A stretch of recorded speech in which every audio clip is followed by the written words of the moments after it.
Makorokoto South Africa. Makorokoto.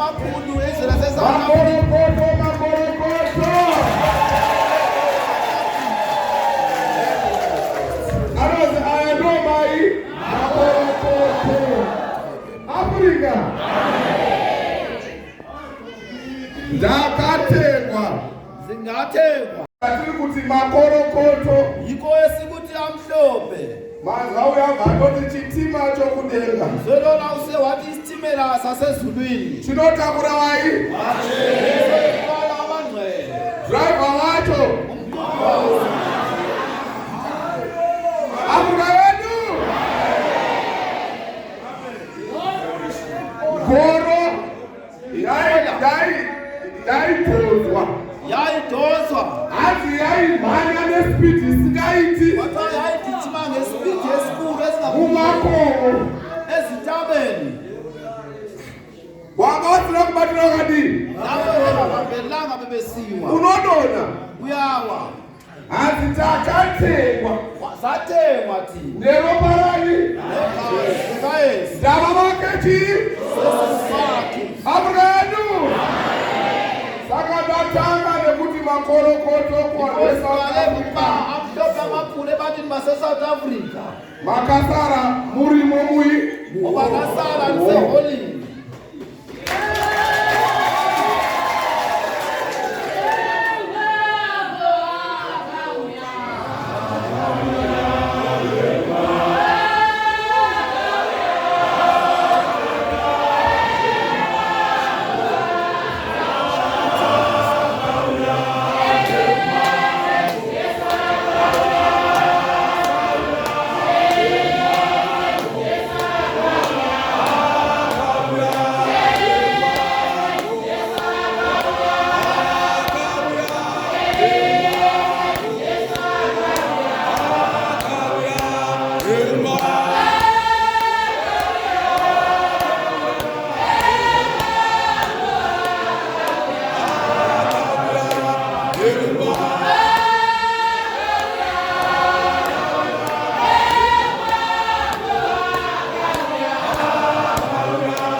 general sector no chelo. Magaza sana ngwana cheme. Nikuzile nalo bekhuluma no chairman na JS. No general secretary. Inini mali ngathi no nawo ukuthenga yona ukugcina pheli. Mina ngithengifuna ukuthi bonga kakhulu ngokukhona kwenu. Afrika yethu. Akaita mugore 1956. Nyakwazi nakwenzakala ngomnyaka 1956.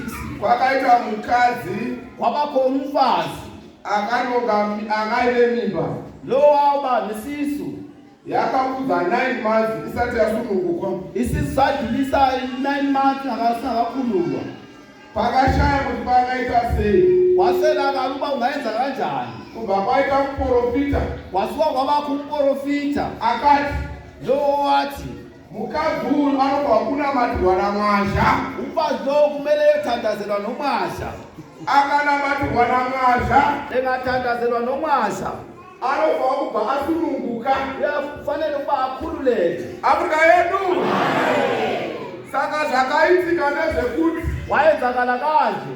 Kwakatumidzirwa shoko. Wathunyela ilizwi. Kuti mutuma Paul Mwazha waAfrica. Ukuba icakase kathi Paul Mwazha waAfrica. Nemudzimai wake. Nomfulukosikazi wakhe. Nemwana wake Dangwe. Nondodana yakhe yokuqala. Afrika yedu. Ndokubva vanzi vabhabhatidzwe. Kwathiwa kumele bebhaptizwe. Vakabhabhatidzwa naRabha Umachiminya. Babhaptizwa noRabha Umachiminya. Murwizi runonzi Murowe. Emfuleni othiwa nguTrowe. KwaJohani Marangi. KwaJohani Marangi. Afrika yedu.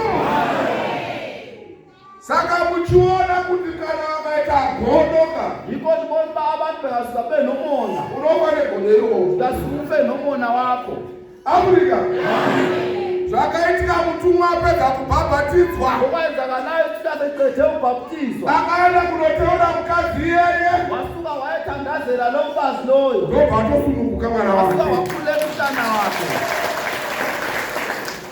Afrika. Kana totaura zvekuti magetsi. Mase sithetha ngokuba ubani. Tichitaura kudangwe remutumwa. Sikhuluma nendodana yokuqala esithunywa. Usaite godo nazo. Ungasuke nomona Nekuti akabhabhatidzwa. ngokuba wabhaptizwa. Pamwe chete nemutumwa. Endaweni enye nesithunywa. Nendavaikudzidzisa. Afrika yedu.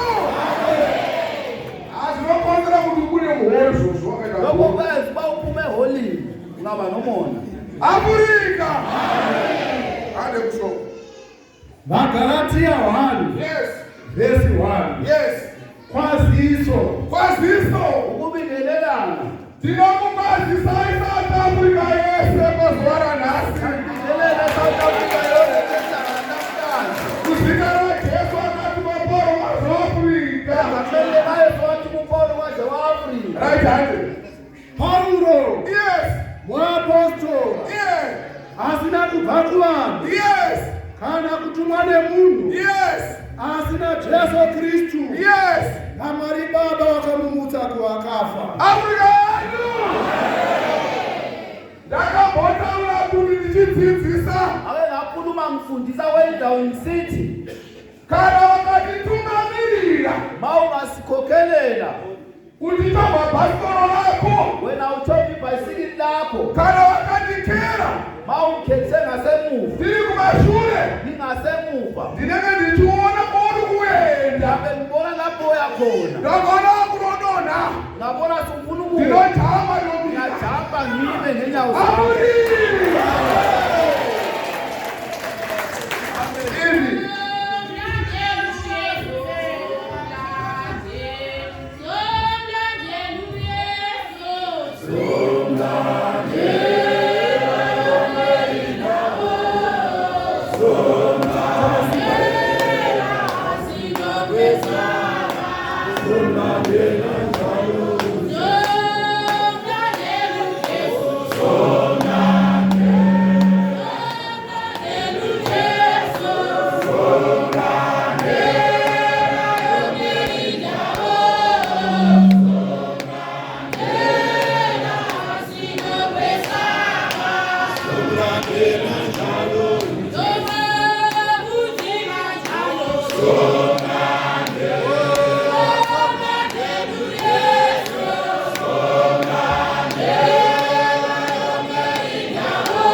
Afrika yedu. Afrika yedu.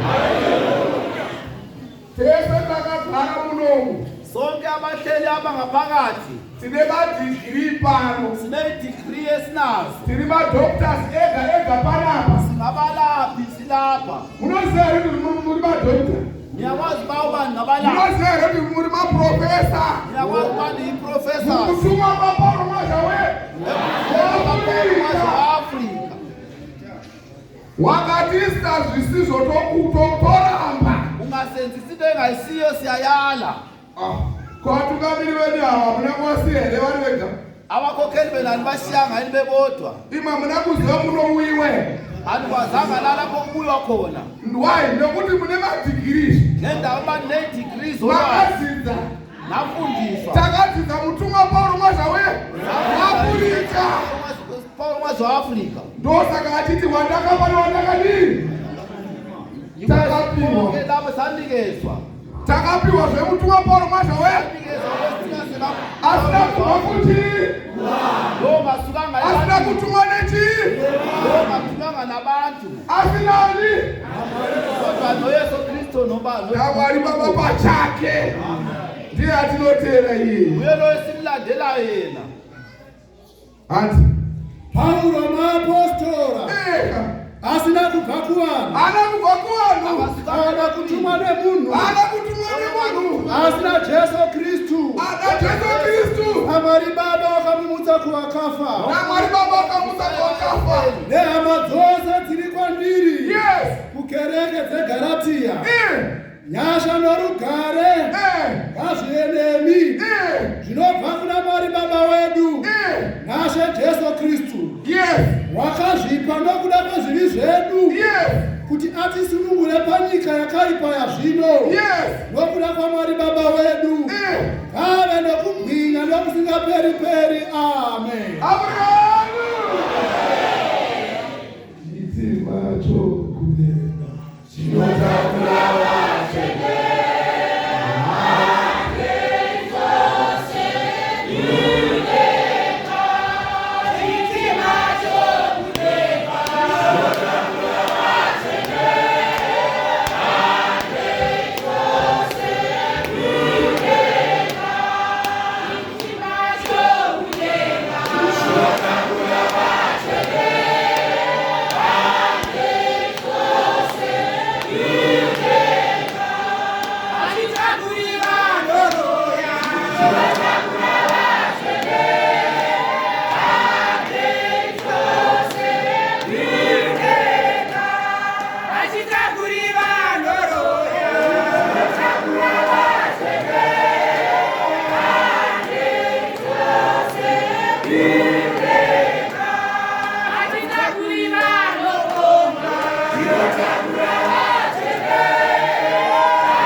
Tinotakura chii? Driver wacho. Tese munotiri mapaseka. Tese tiri mai. Driver ndiani? Driver ndiani? Driver ndiani?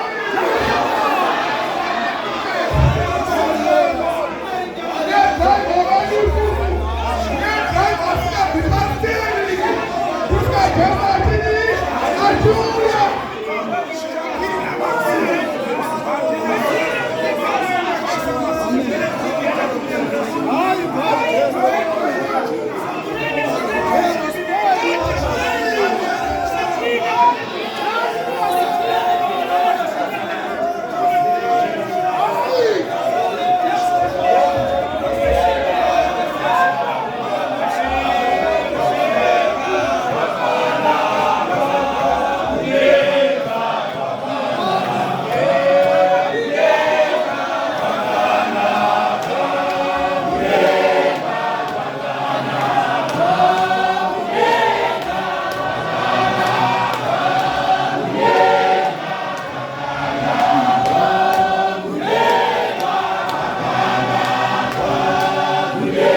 Tinozwa Paulo mwacha we.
Tinotenda Mwari nekuti tese tiri panapa takaona chiso chechi.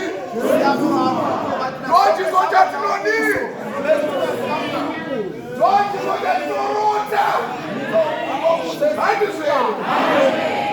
Tinorotani. Right hand. Verse 6. Yes. Paulo unosimbisa uapostora wake. Yes. Ndinoshamiswa kuti munokurumidza mukadai kushandukira uyo wakakudanai munyasha dzaKristu. Wamama kutokurumidza. Nyapangisa. Wamama kutodii. Right hand. Ndinoshamiswa kuti munokurumidza mukadai kushandukira uyo wakakudanai munyasha dzaKristu kuti mudzaukire kune imwe evhangeri isati irimwe hayo asi kuti vamwe varipo vanokukanganisai vachida kushandura evhangeri yaKristu. Takatoshandurwa asi takamira nemutumwa Paulo mwacha waAfrica. Ndobva ndafuka mhambare. Aibva Afrika. Atemeneka ninharowe. Ucheme ndombe kanengana. Tinotenda. Tinotenda chairman aripo uyu. Tinotenda Bishop Juru. Nema Bishop esa akamira nechiso.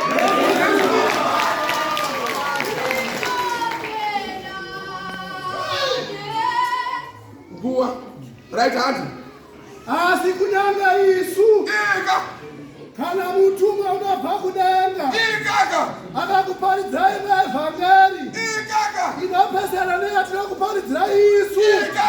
Ave wakatukwa. Wakatibvisa pamutumwa. Iwewe wakatotukwa. Uzobangotukiweyo. Nyamwe ngirozi yakabva kudenga. Noba ingilozi nasukezi. Yakauya akada kutidzidzisa. Ingafuna usifundisa dzidziso inopesana. Lo imfundiso yetuka. Neyatakadzidziswa nemutumwa Paulo waAfrica. Paulo waAfrica. Anga wakatukwa. Lezo sina masipesi tukiweyo. Right hand. Sezvatakamboreva. Zvino ndinoreva zvese izvozvo. Sezvatakamboreva. Njengoba ngike ngacho. Mutumwa ana kuzvireva here. Akazange yecho na. Haiwa.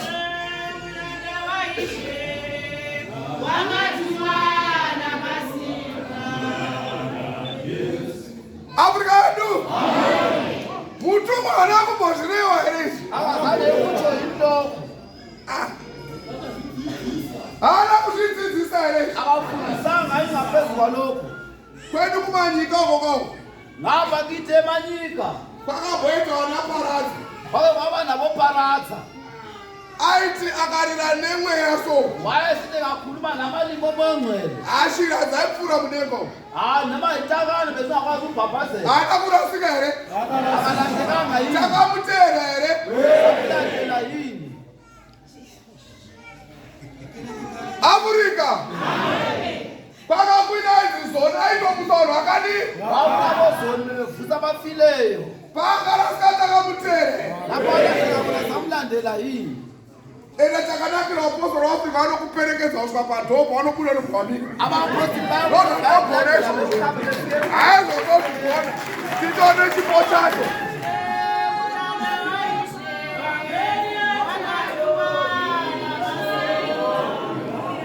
Afrika yedu hatina nguva enda ndipedza sezvatakamboreva sezvazvakarehwa nemutumwa zvino ndinoreva zvese aizvozvo hanzi ndinoreva zechi saizvo yacho kanjalo akati kana kuine munhu kana kuine munhu vakuparidzai maevhangeri inopesana neiyo yamakagamuchira kave wakatukwa nokuti zvino ndinoita ushamwari nevanhu here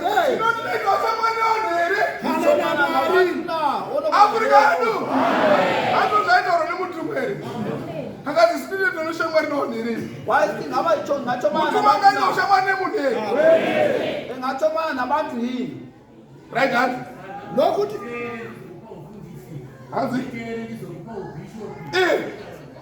zvinezvika unofonera pafoni uri mubhazi uyafonelwa ifoni usebhasini kunzi vamufundisi uri mubhazi zvonzi hongu kuti mfundisi usebhasini kubva izvozvo wabhishopu kuti hakusuka manje sibhishopu uri pai usebhasini kubhazi zvigaro zvakaita kuzara so izikhundla ziningi kakhulu mutumwa isithunywa right hanzi nokuti zvino ndinoita ushamwari nevanhu here handinoita ushamwari nevanhu here kana naMwari kana naMwari kana ndinotsvaga kufadza vanhu here handinotsvaga kufadza vanhu here kana ndaifadza vanhu nazvino handizaiva muranda waKristu hanzi dai ndafadza vanhu ka handazaiva muranda wani bengazokwazi ukubazisa kahle kaNkulunkulu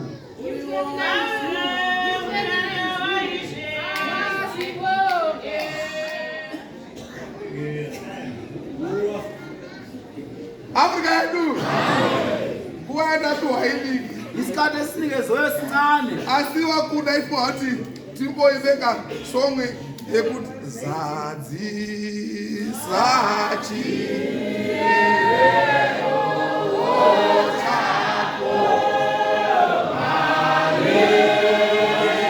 nguva yatatuwa idiki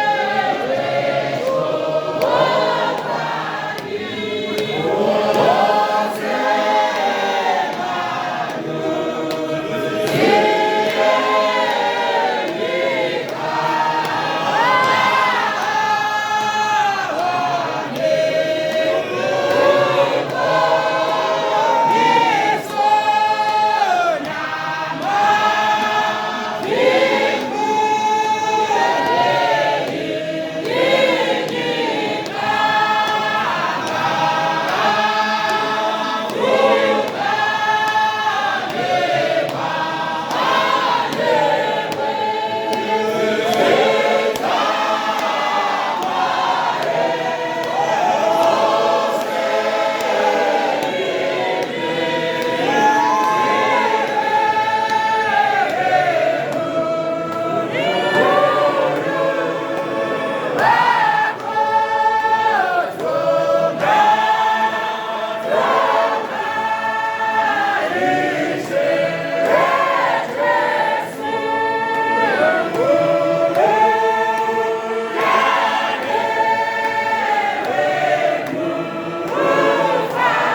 Afrika yedu.